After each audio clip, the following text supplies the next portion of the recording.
우리나라를 대표하는 토종개 하면 진돗개와 풍산개를 떠올리실 텐데요.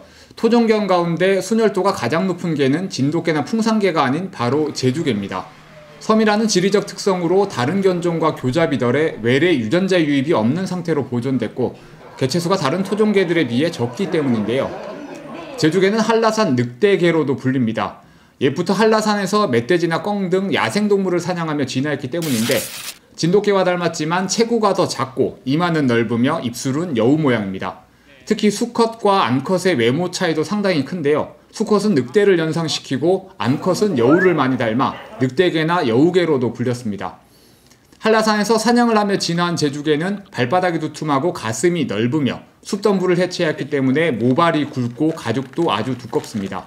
특히 청각과 후각, 시각이 잘 발달해 야생동물 사냥 능력이 매우 뛰어납니다. 제주개는 8,000년 전 중국에서 유입됐다는 설 정도만 있는데 정확한 기원은 학계에서도 의견이 분분합니다. 섬이라는 특성 때문에 진돗개보다도 오랜 세월 잡종화가 거의 일어나지 않아 현재의 모습이 유지됐는데 2019년 한국생명과학회지 6월호에 게재된 제주개 유전자 분석 결과에 따르면 제주개는 한국 토종개로 확인됐고 진돗개를 닮았지만 오히려 유전적으로는 삽살개와 가장 가까웠습니다. 제주개는 리트리버와 삽살개와 같은 그룹, 풍산개와 경주개, 동경이, 진돗개, 세퍼드가 같은 그룹으로 분류됐습니다. 특히 제주개는 순혈도를 나타내는 유전자형 다양성이 56%로 70%인 동경이, 61%인 진돗개보다 낮은 상태였는데 외래 유전자 유입이 없는 상태의 소규모 집단으로 보존되었음을 보여줬습니다. 제주에서 잡종화 없이 잘 지내던 제주개는 1960년대부터 산업화가 진행되면서 개체수가 급격히 줄었고 다른 지역으로부터 진돗개 등 여러 종류의 개가 들어오면서 잡종화가 일어나기 시작했습니다. 당시에는 토종개에 대한 인식이 부족했기 때문이기도 한데 1986년 6월 토종개 보존을 위해 축산진흥원이 제주 전역을 조사해 순혈이 보존된 것으로 보이는 제주개 암컷 2마리와 수컷 1마리를 찾아내 순종 번식 작업을 시작했습니다. 30여 년 동안 개통 번식을 통해 순혈종 복원에 성공해 지금은 69마리의 제주개를 보존하고 있습니다.